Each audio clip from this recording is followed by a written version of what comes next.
2040ல இந்த உலகமே ஃபோனுக்குள்ளேயும், டெக்னாலஜிக்குள்ளேயும் மூழ்கி இருக்கு. ஸோ இப்படி ஒரு காலகட்டத்தில வாழ்ற மக்கள், அவங்க தப்பு பண்ணிட்டாங்கன்னா, அவங்களுக்கு குடுக்குற மிகப்பெரிய தண்டனையே, அவங்க கிட்ட இருக்கிற ஃபோன வாங்கிக்கிட்டு, பசுமை உலகம் அப்படின்ற ஒரு இடத்துக்கு அனுப்பிச்சுருவாங்க. அங்க போனா நோ ஃபோன், நோ இன்டர்நெட். இத்தன வருஷமா ஃபோனுக்குள்ளே குடும்பம் நடத்திக்கிட்டு, இப்ப திடீர்னு ஃபோனே இல்லன்னா, இதுதான் இவங்களுக்கு குடுக்குற மிகப்பெரிய தண்டனையே இந்த 2040ல. இப்படிப்பட்ட ஒரு இடத்துக்கு தலைவரா இருக்கிறவர் தான் சீமான். சீமான் என்னதான் ஃபோன், டெக்னாலஜி எதுவுமே இல்லாத ஒரு உலகத்துல வாழ்ந்தா கூட, அவரோட பையன் லவ் இன்சூரன்ஸ் கம்பெனி அப்படின்ற ஒரு ஆப்புக்கு வாய்ஸ் குடுத்திருக்காரு. இப்ப ஹே அலெக்சா அப்படின்னா ஒரு குரல் வரும் பாத்தீங்களா, அந்த மாதிரி ஹே லைக் அப்படின்னு சொன்னா ஒரு குரல் கேட்கும். அந்த குரல் தான் நம்ம ஹீரோவுடையது. சோ ஹீரோட அப்பா இந்த போன் சமூகத்துக்கு இருந்து அப்பாற்பட்டு இருக்காரு. ஆனா ஹீரோ எப்படியாச்சும் இதுக்குள்ள போயிட மாட்டோமா அப்படின்னு சொல்லி ஏங்கிட்டு இருக்காரு. இந்த விஷயம் அவரோட அப்பாக்கு தெரிய வருது, தன்னோட பையன் ஒரு ஆப்புக்கு குரல் கொடுத்திருக்கான் அப்படின்னு. உடனே ஹீரோவை கூப்பிட்டு வச்சு, இங்க பாருப்பா, இந்த பசுமை உலகத்துக்கு தலைவனா இருக்கிறதே உங்க அப்பன் தான். அப்பேற்பட்டவனுக்கு பையனா பிறந்துகிட்டு இப்ப நீயே போனுக்கும் ஒரு ஆப்புக்கும் குரல் கொடுத்தா அது நல்லாவா இருக்கும்? இதுக்கப்புறமாச்சு எந்த தப்பும் பண்ணாம இருப்பான் அப்படின்னு சொல்லி சீமான் சொல்றாரு. ஆனா அதுக்கு பிரதீப்பும், நான் எதுக்காக குரல் கொடுத்தனா, நான் பணம் சம்பாதிக்கணும், மத்தபடி இந்த போன் ஆப்லாம் எனக்கே இன்ட்ரெஸ்ட் இல்லப்பா. சோ கண்டிப்பா உங்க பேருக்கு நான் எந்த ஒரு கெடுதலும் வர வைக்க மாட்டேன் அப்படின்னு பிராமிஸ் பண்றாரு. இன்னொரு விஷயம் சொல்ல போனா, நம்ம ஹீரோ கிட்ட போனே கிடையாது. ஒரு டெக்னாலஜி உலகத்துக்குள்ளே இல்லாம அவர் தனிப்பட்ட ஒரு உலகத்துக்குள்ள வாழ்ந்துட்டு இருக்காரு. இப்ப பிரதீப்பும் அவரோட அப்பா கிட்ட, நான் எந்த ஒரு போனுக்குள்ளேயும் ஆப்புக்குள்ளேயும் முழுக மாட்டேன், உங்களை மாரி தான் தலை நிமிர்ந்து நடப்பேன் அப்படின்னு சொல்லி சத்தியம் பண்றாரு. இப்ப லைக் அப்படின்ற ஒரு ஆப்ல பிரதீப்போட குரல் தான் யூஸ் பண்ணிட்டு இருக்காங்க. சோ அந்த குரலை இவர் கொடுத்ததுக்காக கொஞ்சம் பேமெண்ட் பெண்டிங் இருக்கு. அந்த பேமெண்ட் அந்த கம்பெனில போய் நேரடியா வாங்கலாம் அப்படின்னு அவரை ஃப்ரெண்ட்ஸ் கூட்டிட்டு அங்க போறாரு. அங்க போன உடனே எனக்கு பேமெண்ட் பெண்டிங்ல இருக்கு, கொஞ்சம் அனுப்பிச்சு விடுங்களான்னு கேட்கும்போது, ஒன்னும் பிரச்சனை இல்லை, நான் உங்களுக்கு ஆப்ல சென்ட் பண்றேன் அப்படின்னு சொல்லி சொல்றாங்க. ஆனா என்கிட்ட போனும் கிடையாது, ஆப்பும் கிடையாது, நீங்க கொஞ்சம் கையில பணமா கொடுத்தீங்கன்னா எனக்கு உதவிஃபுல்லா இருக்கும்னு சொல்லி சொல்லும் பொழுதுதான், இந்த காலத்துல போன் இல்லாம ஒருத்தன் வாழ்றானா அப்படின்னு life insurance company owner SJ. Suryah வந்து என்ட்ரி ஆகுறாரு. அவரு பிரதிபா பார்த்த உடனே ஒரு ஷாக். இந்த பையன் நம்மளோட ஆப்புக்கு குரல் கொடுத்திருக்கான், ஆனா இந்த பையன் கிட்ட போனே இல்ல. சரி பிரதீப், நீ எங்க இருந்து வர அப்படின்னு விசாரிக்கும் போதுதான், நான் பசுமை உலகம் அப்படின்ற ஒரு இடத்துல இருந்து வரேன், அந்த இடத்துல யார்கிட்டயுமே போன் இருக்காது அப்படின்னு சொல்லி சொல்றாரு. நம்ம எஸ்ஜேக்கும் பயங்கர கோவம். ஏன்னா அவர் போனை வச்சுதான் கல்லாவே கட்டுறாரு. அப்படிப்பட்ட ஒருத்தங்கிட்ட போய் நான் போனே யூஸ் பண்றதுல அது ஒரு டேஞ்சர் சொன்னா யாருக்கு தான் கோவம் வராது? அங்கவே எஸ்ஜேவும் பிரதீப்பும் ரெண்டு பேருமே கருத்து வேறுபாடு காரணமாக வேறுபட்டு நிக்கிறாங்க. சரி, இவன் பணத்துக்காக தானே வந்திருக்கான், அவன் கையில கேஷ் கொடுத்து அவனை அமுச்சு வைங்க அப்படின்னு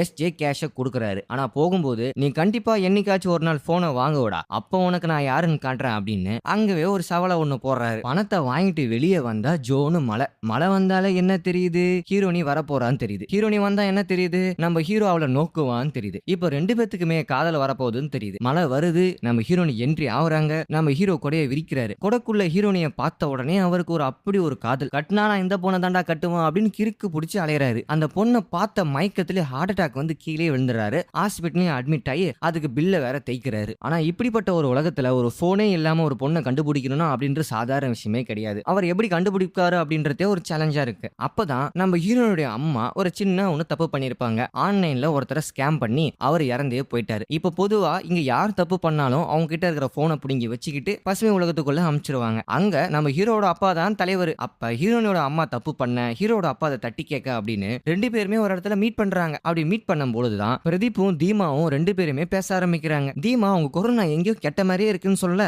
அதுக்கு நீங்க லைக்னு ஒரு ஆப்பை பார்த்திருப்பீங்க, அந்த ஆப்ல என்னோட குரல் தான் ஓடிட்டு இருக்கு, நான் ரொம்ப ஃபேமஸான ஆள் அப்படின்னு சொல்லி நம்ம தீமாவும் லைக், ஷேர், சப்ஸ்கிரிப்ஷன் இப்படி ஏகப்பட்ட லுட்டு லுசுக்கெல்லாம் மயங்கி கிடக்குறாங்க. எப்படியாச்சும் ஃபாலோவர்ஸை ஏத்தி ஆகணும், இன்ஸ்டால 1 மில்லியன் தட்டி ஆகணும் அப்படின்னு சொல்லி அப்படி ஒரு ஆசை அவங்களுக்கு. இப்படிப்பட்டவனை வச்சுக்கிட்டு நம்ம செல்ஃபி எடுத்து போட்டா தானே நமக்கு 4 ஃபாலோவர்ஸ் வருவாங்க அப்படின்னு உடனே பிரதீப் கூப்பிட்டு ஒரு செல்ஃபி ஒன்று போட, போட்டோ எடுத்தாச்சு, உன்னை இன்ஸ்டால நான் டேக் பண்ணணும், உன் ஐடி சொல்லுன்னு கேட்கும்போது என்கிட்ட போனே கிடையாது அப்படின்னு பிரதீப் சொல்ல, இந்த காலத்துல இப்படி ஒருத்தனா, சரி ஒன்னும் ப்ராப்ளம் இல்ல, நீ என்னைக்காச்சும் ஒரு நாள் போன் வாங்கும்போது என் ஐடியா ஃபாலோ பண்ணு, அது வரைக்கும் நான் வெயிட் பண்றேன் அப்படின்னு தீமா பப்பி பாய் அப்படின்னு ஐடியா சொல்லிட்டு அங்க இருந்து கிளம்பிடுறாங்க. உடனே பிரதீப்புக்கு ஒரு குழப்பமா இருக்கு, நம்ம போன் வாங்கலாமா வேணாமா அப்படின்னு. உடனே அவங்க ஃப்ரெண்ட்ஸை கூப்பிட்டு வச்சு ஒரு கேள்விகளை கேட்கிறாரு. உங்க அப்பனுக்கு நீ போன் வாங்கின விஷயம் தெரிஞ்சாலே சாமி ஆட்டம் ஆடுவாரு, எதுக்கடா தேவையில்லாம் பிரச்சனை பண்ற, அந்த பொண்ணுலாம் நமக்கு தேவையில்ல அப்படின்னு சொல்லி அட்வைஸை போட்டாலும் அவரால் வெயிட் பண்ண முடியல. உடனே மறுநாளே கஷ்டப்பட்டு தேடி கண்டுபிடிச்ச ஒரு போனை வாங்கிட்டு வந்து ஐடியா ஓபன் பண்ணி தீமாக்கு ஒரு ஃபாலோ ரிக்வெஸ்ட் கொடுக்குறாரு. அவங்களும் ஆஹா நம்ம பிரதீப் பையன் ரிக்வெஸ்ட் கொடுத்துருக்கான் அப்படின்னு அதை அக்செப்ட் பண்றாங்க. ஆனா என்னதான் ஐடியெல்லாம் கண்டுபிடிச்சு பேச ஆரம்பிச்சாலுமே 2026 பாய் பெஸ்டி பாய் கேர்ள் ஃப்ரெண்ட் அப்படின்னு ஏகப்பட்ட கரும இருக்கு. 2040 சொல்லவே தேவையில்ல, கேட்டா ஓப்பன் ஃப்ரெண்ட்ஷிப். அதாவது இவனுங்க எனி டைம் கூடயே இருப்பானுங்களாம். எப்ப இந்த பொண்ணுக்கு கல்யாணம் பண்ணலாம் அப்படின்னு தோணும் போது அப்ப யாருமே ஆள் கிடைக்கலனா நாங்க என்ட்ரி ஆகும் அப்படின்னு ஓப்பன் ஃப்ரெண்ட்ஷிப்பை மெயின்டைன் பண்ணுவானுங்களாம். இப்படி ஒரு கர்மம் தான் இந்த டைம்ல சுத்திட்டு இருக்கு. நம்ம பிரதீப்பும் அதெல்லாம் வேற கலந்து போய் தான் அந்த பொண்ணை உஷார் பண்ணி ஆகணும். ஆனா அப்படி அந்த அளவுக்கு பெரிய காம்படிஷன்லாம் ஒன்றும் கிடையாது. நம்ம பிரதீப்பும் தீமாவும் ரெண்டு பேருமே ஒருத்தருக்கு ஒருத்தர் நல்லா பேசி பழக ஆரம்பிக்கிறாங்க. ஆனா இதெல்லாம் ஒரு பக்கம் இருக்க, நம்ம சூர்யாவும் லவ் இன்சூரன்ஸ் கம்பெனியை அரசாங்கத்தால அங்கீகரிக்கப்படணும் அப்படின்னு அப்படின்னு கோர்ட்ல அப்பீல் பண்றாரு. ஜட்ஜிங்களும் நாங்க எதுக்கு இதை அப்பீல் பண்ணணும், உங்களோட ஆப் எல்லாரோட தகவலையும் திருடுது, எல்லாருடைய மொபைலோட கேமராவை ஆக்சஸ் பண்ணுது. சோ நீங்க நினைச்சா எந்த நேரத்துல வேணா யாரோட கேமரா வேணா ஆன் பண்ணி பார்க்கலாம். இப்போ உதாரணத்துக்கு ஒரு பொண்ணும் ஒரு பையனும் ஒன்னா இருந்த சமயத்துல கூட அங்க என்ன நடக்குது அப்படின்னு உங்க ஆப்பால பார்க்க முடியும். இது மக்களுக்கே மிகவும் ஆபத்தானதாக இருக்கும் அப்படின்னு ஜட்ஜிங்களும் அவங்களோட வாதத்தை சொல்றாங்க. அதுக்கு சூர்யாவும் அதெல்லாம் ஒண்ணுமே கிடையாது, இந்த காலத்துல பிரைவசி தேவைப்படுது. அதாவது ஒரு காதலனோ ஒரு காதலியோ இருந்தா இவனுக்கு தெரியாம இவ வேற ஒருத்தனோட பேசினா, இவளுக்கு தெரியாம இவன் வேற ஒருத்தன கூட பேசினா அப்படின்னு ஏகப்பட்ட குளறுபடிகள் நடக்குது. அதெல்லாம் நாங்க காட்டுவோம். எவன் ஒருத்தன் உண்மையா இருக்கானோ அவனுக்கு தான் காதல் சொந்தம், எவன் ஒருத்தன் ஏமாத்துறானோ அவனுக்கு சொந்தமே கிடையாது அப்படின்னு சூர்யாவும் தன்னோட வாதத்தை வைக்கிறாரு. அதுக்கு ஜட்ஜும் சரி வேற வழி கிடையாது, மக்கள்கிட்ட கேட்போம் இந்த ஆப் வேணுமா வேணாமா அப்படின்னு. மக்களும் இந்த ஆப் கண்டிப்பா தேவை, இதனால தான் என்னோட பாய் ஃப்ரெண்ட் என்ன ஏமாத்த பார்த்தா நான் கண்டுபிடிச்சேன், இதனால தான் என்னோட மனைவி வேற ஒருத்தனோட தொடர்புல இருந்தா நான் கண்டுபிடிச்சேன் அப்படின்னு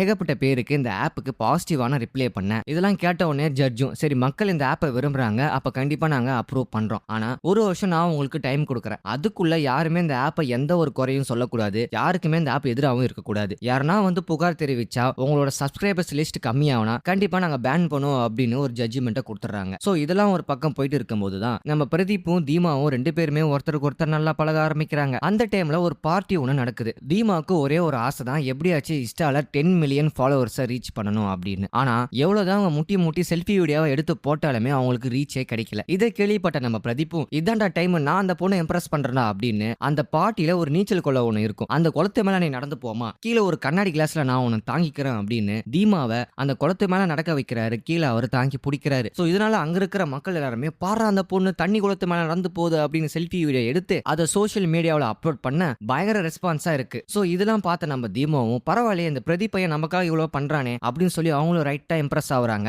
மறுநாளே இந்த வீடியோ பயங்கரமா ட்ரெண்டிங் ஆனதால அவங்க நினைச்ச மாதிரி 10 மில்லியன் ஃபாலோவர்ஸ் ரீச் பண்றாங்க. அவங்களுக்கு இன்னும் ரெண்டு சந்தோஷமா ஆகுது. ஆனா ஒருத்தன் சந்தோஷமா இருந்தாலே நம்ம சூர்யாவுக்கு பிடிக்காது. லைக் ஆப்ல ஒரு ஃபியூச்சரை ஒன்று கொண்டு வராரு, அதாவது லவ் கோர். ரெண்டு பேருமே லவ் பண்ணா அவங்களோட லவ் கோரை செக் பண்ணா அது 90% 80% மேல இருந்தா அவங்க உண்மையானுமே லவ்வர்கள், அவங்க மனசை விட்டு பேசுறாங்க, அவங்களோட எதிர்காலம் நல்லா இருக்கும், கண்டிப்பா இவங்க ரெண்டு பேரும் கல்யாணம் பண்ணிக்கலாம். ஆனா 30க்கோ 20க்கோ கம்மியா இருந்தா கண்டிப்பா இவங்க ரெண்டு பேரும் ஒன்னா சேரக்கூடாது, இவங்க ரெண்டா சேர்ந்தாலும் இவங்க பிரிஞ்சு போயிடுவாங்க அப்படின்னு ஒரு லவ் கோர் அப்படின்ற ஒரு சிஸ்டமை கொண்டு வராரு. சோ இதனாலே ஏகப்பட்ட காதலர்கள் அதை செக் பண்றாங்க, யார் யாருக்கெல்லாம் அதிகமா இருந்தோ அவங்க ஒன்னா இருக்காங்க, யார் யாருக்கெல்லாம் கம்மியா இருக்கோ அவங்க பிரிஞ்சு போறாங்க. சோ தீமாக்கு இந்த விஷயம் தெரிய வர ஒரு கட்டத்துக்கு மேல நம்ம பிரதீப் தீமாவும் ரெண்டு பேருமே லவ் பண்ற ஸ்டேஜுக்கு போயிட்டாங்க. ஆனா பிரதீப் என்னதான் தீமா மேல காதல உருகி உருகி கொட்டினாலுமே அவங்க நம்பருக்கு அந்த லைக் ஆப்ப மட்டும் தான். கடைசியா நீ என்ன லவ் பண்ற, நானும் உன்ன லவ் பண்றேன், ஆனா அந்த லவ் கோர் மட்டும் செக் பண்ணிப்போமே, அது நல்லா வந்துச்சுன்னா நான் உன்னை நம்பிக்கையா லவ் பண்ணுவோம் அப்படின்னு அந்த லவ் கோரை செக் பண்ண சொல்றாங்க. ஆனா பிரதீப்புக்கு இது சுத்தமா விருப்பம் இல்ல. நம்ம ரெண்டு பேரும் லவ் பண்றோம்னா நம்ம மனசு ஒன்னா இருந்தா தான் லவ் பண்ண முடியும், அப்படின்னா நம்ம எதிர்காலம் நல்லா இருக்கும், இது நம்ம ஆப் கீப் ஏமா என்ன கன்ஃபியூஸ் பண்ற, அதெல்லாம் ஒண்ணு தேவல அப்படின்னு பிரதீப் சொன்னாலுமே தீமா கேட்க மாட்டாங்க. ஒரு கட்டத்துக்கு மேல கெஞ்சி கூத்தாடி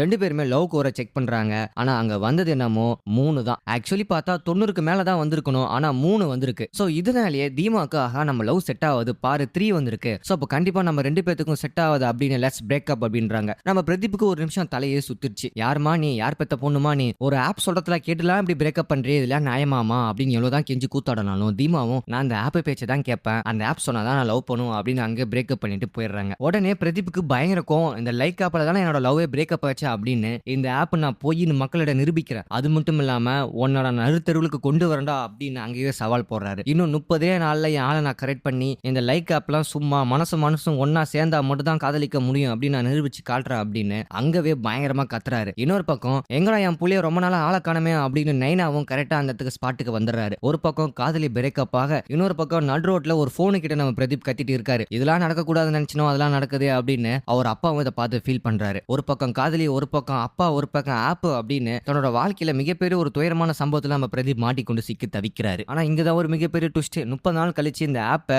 நான் எல்லார்கிட்டயும் போய் நிரூபிச்சு என்னோட காதலிய தீமாவை நாங்க ரெண்டு பேரும் ஒன்னு சேருவோம் அப்படி சொல்லி சவால் போட்டாரு. ஆனா அவருக்கு என்ன பண்றதுன்னே சொல்லி தெரியல. அப்பதான் எப்படிலாம் இந்த ஆப் நம்ம டவுன் பண்ண முடியும், அப்படிலாம் நம்ம பண்ணணும் அப்படின்னு நெகட்டிவிட்டியா பரப்ப ஆரம்பிக்கிறாரு. சோ என்ன மாதிரி யாரெல்லாம் அந்த ஆப்பால கஷ்டப்பட்டு பிரேக்கப் ஆயிருக்கீங்களோ எல்லாரையும் ஒண்ணு கூடி நீங்க எல்லாமே உங்க மக்களிடையே உங்க கருத்துக்களை சொல்லுங்க, நீங்க எப்படி எல்லாம் பிரேக்கப் பண்ணீங்க அப்படின்னு எல்லாத்தையும் கூப்பிட்டு அவங்களோட கஷ்டங்களையும் துயரங்களையும் கதறலையும் அவர் கேட்கிறாரு. அப்பதான் ஏகப்பட்டவரோட வாழ்க்கையில அந்த ஆப் வயலன் வாச்சிருக்கு அப்படின்றதே அவருக்கு தெரிய வருது. ஒரு கட்டத்துக்கு மேல தீமா கிட்ட எவ்வளவு எடுத்து சொல்றாரு, ஏமா மனசுதாமா முக்கியம், ஆப் எல்லாம் முக்கியம் இல்ல அப்படின்னு. ஆனா அவங்க கேட்கற மாதிரியே தெரியல. அப்பதான் இந்த லைக் ஆப் ஏகப்பட்ட லவர்ஸ் கிட்ட விளையாடி இருக்கு, அப்ப கண்டிப்பா அது தேவையில்ல அப்படின்னு மக்களுக்கு எடுத்து சொல்றாரு. ஏகப்பட்ட பேரை கூப்பிட்டு வச்சு வீடியோவை எடுத்து போடுறாரு. சோ இதனாலே இந்த லைக் ஆப்பை நிறைய பேர் அன்இன்ஸ்டால் பண்றாங்க. சோ இதெல்லாம் தெரிஞ்சுக்கிட்டு நம்ம சூர்யாவும் எப்படியாச்சும் உன்னை தடுத்து தடுத்து நிறுத்தணும் அப்படின்னு நம்ம பிரதீப்பை கூப்பிட்டு வச்சு பேரம் பேசுறாரு. இங்க பாருப்பா, உனக்கு என்ன தேவையோ சொல்லு, நான் உனக்காக என்ன வேணாலும் பண்றேன். இந்த உலகத்துல இருக்கிற மிகப்பெரிய உலகலையே உனக்காக நான் கொண்டு வரேன். ஆனா தயவு செஞ்சு அந்த பொண்ணு கூட நீ சேராத. ஏன்னா அந்த பொண்ணு நீயும் லைக் ஆப்லாம் வேஸ்ட், காதல் தான் பெஸ்ட் அப்படின்னு சொல்லிட்டீங்கன்னா எங்களோட கல்லா வேவாது அப்படின்னு சூர்யா எழுதோ எடுத்து சொல்றாரு. ஆனா ஒரு கட்டத்துக்கு மேல நம்ம பிரதீப் கேட்கற மாதிரி தெரியல. அப்போதான் சூர்யாவும் பயங்கர டென்ஷன் ஆகி, ஓகேடா நான் எவ்வளவு கெஞ்சி பார்த்தேன், ஆனா நீ கேட்கல, இதுக்கப்புறம் நான் யார நீ பாப்படா அப்படின்னு நம்மளோட போட்டி இங்கே ஸ்டார்ட் ஆகுது அப்படின்னு லைக் ஆப்பா காதலா அப்படின்னு மோதி பாத்திரலாம் அப்படின்னு அங்கே சவால் போட்டு கிளம்பிடுறாரு. இதெல்லாம் ஒரு பக்கம் இருக்க நம்ம ஹீரோ எவ்வளவு ட்ரை பண்றாரு தன்னோட தீமா கிட்ட பேசலாம் அப்படின்னு, ஆனா அவங்க கிட்ட கூட சேர்த்துக்கவே மாட்டாங்க. அப்பதான் சூர்யா ஒரு பிளான் பண்றாரு. அதாவது இந்த பிரதீப் பையன் எல்லார்கிட்டயும் போய் லைக் ஆப் தப்பானதா அப்படின்னு சொல்லி ஆளுங்களை கூப்பிட்டு வந்தான், அப்ப இவனும் தப்பானவன் சொல்லி நான் நிரூபிக்கிறேன் அப்படின்னு பிரதீப்புக்கு அவங்க கிளாஸ் பண்ணிட்டு ஒரு பொண்ணு ஒருத்தங்க இருப்பாங்க. அந்த பொண்ணுக்கு நம்ம பிரதீப் மேல ஒரு கண்ணு வேற. சோ இதெல்லாம் ஒரு பக்கம் இருக்க இவங்க ரெண்டு பேர் லவ் ஸ்கோரை செக் பண்ணி பார்த்தா 93 வந்து நிக்குது. ஆனா இதெல்லாம் அவர் பெருசா எதுவும் எடுத்துக்கல, ஏன்னா மனசு தான் முக்கியம் அப்படின்னு சொல்லி அவர் சொல்லிட்டாரு. ஆனா இந்த பசுமை உலகத்துல இவங்க ரெண்டு பேருமே பேசிட்டு இருக்கிறத மறைமுகமா சூர்யா வீடியோ எடுத்து அது ஏஐல போட்டு எடிட் பண்ணி இவங்க ரெண்டு பேருமே லவ்வர்ஸ், அதாவது ஃப்ரெண்ட்ஷிப்பா இருந்துகிட்டு இந்த பொண்ணை கரெக்ட் பண்றான் அப்படின்னு இவங்க ரெண்டு பேருமே கிஸ் பண்ற மாதிரி வீடியோ எடுத்து அதை சோசியல் மீடியால அப்லோட் பண்ணா மக்கள் எல்லாருமே பயங்கர டென்ஷன் ஆகுறாங்க. ஆகா பிரதீப் உன்னை நான் நல்லவன் நினைச்சேன்டா, இப்படி ஃப்ரெண்டியா கரெக்ட் பண்ண பாக்குறியாடா அப்படின்னு அவ்வளவா டென்ஷன் ஆகுறாங்க. சோ பிரதீப்புக்கு கெட்ட பேரு வந்துருச்சு. அப்ப என்னோட லைக் ஆப் சொன்னதாண்டா உண்மை, அந்த பொண்ணுக்கோ இவனுக்கு செட்டே ஆகாது, அதாண்டா சத்தியம் அப்படின்னு சூர்யாவும் இப்ப நிரூபிச்சிட்டாரு. பிரதீப்புக்கு இதனால பயங்கர கோவம். ஆனா இருந்தாலுமே எனக்கு யார பத்தியும் கவலை இல்ல, எனக்கு என் தீமாவை பத்தி தான் கவலை. தீமா கிட்ட நான் ஒரு நிமிஷமாச்சு என் கண்ணை பார்த்து அவ பேசணும். ஆனா அவ தான் போனையே பார்த்துட்டு இருக்காளே, போனை தானே நம்பரா, என்ன எங்க நம்பரா அப்படின்னு ஃப்ரெண்டு கிட்ட ஐடியா கேட்கிறாரு. அப்பதான் ஃப்ரெண்டும் ஓகே அந்த பொண்ணை நான் இந்த பசுமை உலகத்துக்கு கூட்டிட்டு வரேன், ஏன்னா இங்க வந்தாதான் போன் எதுவுமே யூஸ் பண்ண முடியாம ரெண்டு பேருமே மனசு விட்டு பேச முடியும். சோ இதாண்டா வாய்ப்பா அப்படின்னு அப்பதான் பிரதீப் தீமாவோட ஓப்பன் ஃப்ரெண்டு கிட்ட ஐடியா கேட்கிறாரு. நீங்க ரெண்டு பேருமே கஞ்சா அடிக்கிற மாதிரி ஒரு வீடியோ எடுத்து போடுங்க, அதை சோசியல் மீடியால வைரல் ஆகி கண்டிப்பா உங்களை பேன் பண்ணுவாங்க, உடனே உங்களை பசுமை உலகத்துக்கு ஷிஃப்ட் பண்ணுவாங்க, இதாண்டா சாக்கு அப்படின்னு நானும் தீமாவோட மனசுக்குள்ள ஷிஃப்ட் ஆயிடுவேன். சோ எப்படியாச்சும் எனக்கு ஹெல்ப் பண்ணுவான் அப்படின்னு ஓப்பன் ஃப்ரெண்டு கிட்ட கேட்க, சரி எனக்கு தான் கிடைக்கல உனக்காச்சும் கிடைக்கட்டும் அப்படின்னு அவரும் அதுக்கு ஓகே சொல்றாரு. சோ இப்ப தீமாவும் ஓப்பன் ஃப்ரெண்டும் ரெண்டு பேருமே ஒன்னா கஞ்சா அடிக்கிறாங்க, அது வீடியோ எடுக்கிறாங்க, சோசியல் மீடியால அப்லோட் பண்றாங்க, அரெஸ்டும் ஆகுறாங்க, இந்த பசுமை உலகத்துக்குள்ளும் வராங்க. வந்த உடனே போன் இல்லாம நம்ம தீமாவால எப்படி இருக்க முடியும்? இதனாலே தீமாவுக்கு கொஞ்சம் மன வருத்தம், ஏன்னா போன் இல்லாம அவங்களால இருக்கவே முடியாது. ஆனா இதுக்கு முன்னாடியே உங்க அம்மா இங்க வந்து இருந்திருக்காங்க, இன்னும் இங்க தான் இருக்காங்க. சோ இப்போ பொண்ணும் மகளும் ரெண்டு பேருமே ஒன்னா சேர்றாங்க, மனசு விட்டு பேசுறாங்க. அப்பதான் போன் இல்லாம எங்க அம்மா எவ்வளவு மாறி இருக்காங்க அப்படின்னு தீமா உணர்றாங்க. இப்ப பிரதீப் தீமா ரெண்டு பேருமே போனே இல்லாம ஒருத்தருக்கு ஒருத்தர் மனசை விட்டு நல்லா பேசலாம், அதுக்கான வாய்ப்பும் இப்ப ஏற்படுத்திருக்காங்க. சோ ரெண்டு பேருமே ஒருத்தருக்கு ஒருத்தர் நல்லா பேசிக்கிறாங்க, அவர் நல்லா புரிஞ்சுக்கிறாங்க. அது மட்டும் இல்லாம பிரதீப் அவங்க ஃப்ரெண்டு ஒன்னா இருந்த வீடியோ ஏஐ தான் அப்படின்னு அவங்க ஃப்ரெண்டே வந்து தீமா கிட்ட எடுத்து சொல்றாங்க. நாங்க ரெண்டு பேரும் ஃப்ரெண்ட்ஷிப் தான், அதெல்லாம் எதுவுமே உண்மை கிடையாது அப்படின்னு தீமா கிட்ட எடுத்து சொல்லி பிரதீப்போட நிலைமை அவர் எடுத்து சொல்லி தீமாவும் ஓரளவுக்கு அண்டர்ஸ்டாண்ட் பண்ணிக்கிறாங்க. சரி ஓகே பிரதீப் மேல எந்த தப்பும் கிடையாது, நான் தான் அவனை சரியா புரிஞ்சிக்கல, ஆக்சுவலி பார்த்தா நானும் அவனை லவ் பண்ணிட்டு தான் இருந்திருக்கேன், ஆனா இருந்தாலுமே ஆப் தப்பா சொல்லுது, அது மட்டும் தான் என்னால ஏத்துக்க முடியல அப்படின்னு தன்னைத்தானே காம்ப்ரமைஸ் பண்ணிக்கிறாங்க. ஒரு கட்டத்துக்கு மேல போனே இல்லாம ஒரு வாரம் அங்கிருந்தே தங்கி ஒருத்தருக்கு ஒருத்தர் நல்லா புரிஞ்சுக்கிட்டு நீ இல்லாம நான் இல்ல, நான் இல்லாம நீ இல்ல அப்படின்னு ரெண்டு பேருமே ஒன்னு சேர ஆரம்பிக்கிறாங்க. ஆனா இந்த விஷயம் சூர்யாவுக்கு தெரிய வருது, ஏன்னா பிரதீப்பும் தீமாவும் ரெண்டு பேருமே ஒன்னு சேர்ந்தா அவர் கம்பெனி இழுத்து தான் மூடணும். ஏன்னா பிரதீப்பும் சவால் போட்டிருக்காரு, 30 நாள்ல நாங்க ரெண்டு பேரும் ஒன்னு சேர்ந்து உன் ஆப் தப்புன்னு நான் நிரூபிச்சு காட்டுறேன்டா அப்படின்னு. அப்படி நிரூபிச்சு காமிச்சிட்டாருன்னா மக்கள் எல்லாமே இந்த அவரோட ஆப்பை அன்இன்ஸ்டால் பண்ணிடுவாங்க. அந்த பயத்துல உன்னை கூண்டோட வச்சு உள்ள வச்சு தூக்குறண்டா அப்படின்னு பசுமை உலகத்துக்கு அவர் என்ட்ரி ஆகுறாரு. அவர் என்ட்ரி ஆகுற தெரிஞ்சுக்கிட்டு நம்ம பிரதீப்பும் பசுமை உலகத்துல போன் சிக்னல் ஜாமர் இருக்கும், அதை ஆஃப் பண்ணிடுறாரு. இப்ப அங்க இருக்கிற எல்லா போன்லயும் டவர் வந்துருது. அந்த டவர் மூலியமா சூர்யா பிரதீப்பை அடிக்க, அதை இவங்க எல்லாமே வீடியோ பிடிக்க, அப்படின்னா தான் மக்கள் எல்லாமே சிம்பத்தியில பரவாயில்ல பிரதீப் நிஜமாலுமே நல்லவன் தான் அப்படின்னு நம்புவாங்க அப்படின்னு எல்லாமே பக்கவா செட் பண்றாங்க. ஆனா சீமானுக்கு எப்படியோ யாரா அவன் இங்க இருக்கிற சிக்னல் ஆஃப் பண்ணது அப்படின்னு மறுபடியும் சிக்னல் ஜாமரா ஆன் பண்ணிடுறாரு. சோ இதனால அவங்க ரெண்டு பேரும் போட்டிருக்கிற சண்டைய மக்கள் எல்லாமே வேடிக்கை பார்த்துட்டு இருந்தாங்க லைவ்ல. ஆனா இப்ப எதுவுமே பார்க்க முடியாம போயிடுச்சு. கடைசியா சூர்யாவோட ஆளுங்க அடிச்ச அடியில பிரதீப் மயக்கம் போட்டு கீழே விழுந்து மறுநாள் எழுந்து பார்த்தா நம்ம போட்ட பிளான் எதுவுமே ஒர்க் அவுட் ஆகல, உங்க நைனா டோட்டலா சொதப்பிட்டாரு அப்படின்னு சொல்லி அவருக்கு தெரிய வருது. சோ தனக்காக ஒருத்தன் இப்படிலாம் அடி வாங்குறான், இப்படிலாம் கஷ்டப்படுறான், அது மட்டும் இல்லாம நீயும் அந்த பொண்ணு ஒண்ணு சேர்ந்தீங்கன்னா சூர்யா கொலை பண்ணிடும் அப்படின்னு சொல்லி மிரட்டிட்டு வேற போயிருக்கான். இதெல்லாம் தீமா பார்த்துட்டு ரொம்ப பயந்துடுறாங்க. என்னால பிரதீப்புக்கு எதுவுமே வரக்கூடாது, ஏன்னா நாங்க ரெண்டு பேரும் ஒண்ணு சேர்ந்தா தானே சூர்யாவுக்கு பிரச்சனை, நாங்க ரெண்டு பேரும் ஒண்ணு சேர மாட்டோம் அப்படின்னு தீமா இதெல்லாம் செட் ஆகுது, நான் வேற ஒருத்தனை கல்யாணம் பண்ணிக்கிறேன், என்னாலயா நீ கஷ்டப்படுற அப்படின்னு விட்டு கொடுத்து தன்னோட காதலையே தியாகம் பண்றாங்களாம். அது மட்டும் இல்லாம வேற ஒரு பையனோட எங்கேஜ்மெண்ட் நடக்குது. ஆனா பிரதீப்பால அதை பார்த்துட்டு சும்மா இருக்க முடியல. நீ ஏமா எனக்காக உன் காதலை தியாகம் பண்ற, சரி உனக்காக கடைசியா ஒரு வாய்ப்பு தரேன், நம்ம ரெண்டு பேருமே சூர்யா கிட்ட போய் கெஞ்சி கேட்போம், நாங்க ரெண்டு பேருமே ஒண்ணு சேர்ந்துக்கிறோம், உங்க ஆப்புக்கு எந்த பிரச்சனையும் வராது, நாங்க கண்காணாத ஒரு இடத்துக்கு போய் வாழ்றோம் அப்படின்னு கெஞ்சி கேட்டு பாப்போமா அப்படின்னு பிரதீப் தீமா ரெண்டு பேருமே சூர்யாவோட கம்பெனிக்கு போறாங்க. சூர்யா கால விழலாம்னு சொல்லி யோசிக்கிறாரு. ஆனா அப்பதான் பிரதீப், இங்க பாருமா தீமா, நான் அவனை அடிக்கிறேன் நீ பாக்குற, ஏன்னா நம்ம ரெண்டு பேரும் கல்யாணம் பண்ணா அவன் என்ன கொலை பண்ணிடுவாங்கன்றதான உன்னோட பயம், அதெல்லாம் நடக்கவே நடக்காது, நான் தான் அவனை கொலை பண்ண போறேன், இப்ப நீ அதை வாட்ச் அண்ட் சி அப்படின்னு. சோ 2 பேருமே ஃபைட் ஆரம்பிக்கிறாங்க. தீமாவும் அதை ரசிச்சு பார்க்க போறாங்க. இதுல பிரதீப் ஜெயிச்சாதான் மேரேஜ், அப்படி இல்லைன்னா அவரோட நிலைமை ஆவரேஜ்ன்ற கணக்குல தான் போய் முடியுது. இப்ப சூர்யாக்கும் நம்ம பிரதீப்புக்கும் பயங்கர சண்டை. ஆனா எவ்வளவுதான் ட்ரை பண்ணி பார்த்தாலும் அவரால எதுவும் பண்ண முடியல. ஏன்னா நம்ம சூர்யா கிட்ட பயங்கர ரோபோ டெக்னாலஜிலாம் இருக்கு. அதெல்லாம் வச்சு பறந்து பறந்து ஃபைட் பண்றாரு. ஒரு கட்டத்துக்கு மேல ரோபோ அழிக்கணும்னா நம்மளும் ரோபோ கவசத்தை போடணும் அப்படின்னு அவர் கம்பெனில இருந்தே ஒரு ரோபோ கவசத்தை மாட்டிக்கிட்டு அங்கவே ஃபைட் பண்ண ஆரம்பிக்கிறாரு. அங்க இருக்கிற ரோபோவை அடிச்சு துருத்தி தூம்சம் பண்ணிடுறாரு. சூர்யாவை ரைட்ல குத்தி நாக்குல அடிச்சு நாக் அவுட்டே பண்ணிடுறாரு. ஒரு கட்டத்துக்கு மேல சூர்யாவால எனக்கு பிரச்சனை இல்ல, அதனால தானே என் காதல நீ தூக்கி எறிஞ்சு போன, இப்ப என்னால தான் அவனுக்கு பிரச்சனை, நம்ம 2 பேரும் ஒண்ணு சேர்ந்துடலாம் அப்படின்னு பிரதீப்பும் தீமாவும் 2 பேரும் ஒண்ணு சேர்ந்துறாங்க. கடைசியா இந்த ஆப் எல்லாம் போய் நம்ம மனசு ஒண்ணு சேர்ந்தாதான் உண்மை அப்படின்னு. சோ டோட்டலாவே பிரதீப் தீமா 2 பேருமே ஆப்பை நம்பாம மனசு நம்பி ஒண்ணு சேர்ந்துறாங்க. இப்ப நம்ம சூர்யாவோட நிலைமை பயங்கர மோசமாயிருச்சு. ஏன்னா மக்கள் எல்லாமே அன்இன்ஸ்டால் பண்ண இப்ப மறுபடியும் கோர்ட்டு கேஸ்னு வந்து நிக்கிறாரு. இப்ப ஜட்ஜும் உங்களோட ஆப்பை எல்லாரும் எதிர்க்கிறாங்க, வேற வழியே கிடையாது, நாங்க அதை பேன் பண்ணி ஆகணும் அப்படின்னு லைக் ஆப்பை பேன் பண்றாங்க. இப்ப எல்லாருடைய போன்லயும் லைக் ஆப் அன்இன்ஸ்டால் ஆகுது. யாராலுமே லைக்கை யூஸ் பண்ண முடியல. ஆனா என்னதான் இந்த ஆப் இருந்தாலும் இல்லனாலும் ஒரு காதலுக்கு தேவை மனசுதான். சோ ஒருத்தருக்கு ஒருத்தர் நல்லா புரிஞ்சுக்கிட்டாங்க. சில பேர் அன்பை வந்து கோபத்திலையும் பாசத்திலையும் சத்தமாவும் அமைதியாகவும் வெளிப்படுத்துவாங்க. சோ இதெல்லாம் வந்து மனிதர்களோட உணர்வு. இதை கண்டிப்பா எந்த ஒரு ஆப்பாலையும் எந்திரத்தாலையும் கணிக்க முடியாது. சோ இதை தான் நம்ம பிரதீப் இந்த மக்களுக்கு புரிய வச்சிருக்காரு. 2040 என்ன இன்னும் 3040 வந்தாலுமே காதலுக்கு தேவை மனசுதான் அப்படின்னு அவர் நிரூபிச்சு இந்த இடத்துல ஜெயிச்சு தீமாவா கல்யாணம் பண்ணிக்கிறாரு. சோ இதோட அந்த படத்தோட கதையை முடிக்கிறாங்க. சோ ஒருத்தருக்கு ஒருத்தர் லவ் பண்ணணும்னா லைக், ஃபாலோவர்ஸ், சப்ஸ்கிரைபர்ஸ் இதெல்லாம் தேவையில்ல, மனசுதான் முக்கியம் அப்படின்னு இந்த படத்துல டைரக்டர் ரொம்ப அருமையா சொல்லியிருக்காங்க. பிரதீப் ரங்கநாதனோட நடிப்பு நல்லாவே பண்ணிருக்காரு. அது மட்டும் இல்லாம யோகி பாபு அங்கங்க காமெடி ஒர்க் அவுட் ஆயிருக்கு. சோ கண்டிப்பா எல்லாரும் பார்க்க வேண்டிய ஒரு படமா தான் இருக்கும். நல்ல ஒரு என்டர்டெயின்மான ஒரு படத்தை பார்க்கணும் நீங்க விரும்புனீங்கன்னா இந்த லவ் இன்சூரன்ஸ் கம்பெனி படத்தை நீங்க தாராளமா பார்க்கலாம். இந்த லைக் படத்தோட எக்ஸ்பிளைன் வீடியோ உங்களுக்கு பிடிச்சிருந்தா மறக்காம நம்ம சேனல் நீங்க சப்ஸ்கிரைப் பண்ணிடுங்க.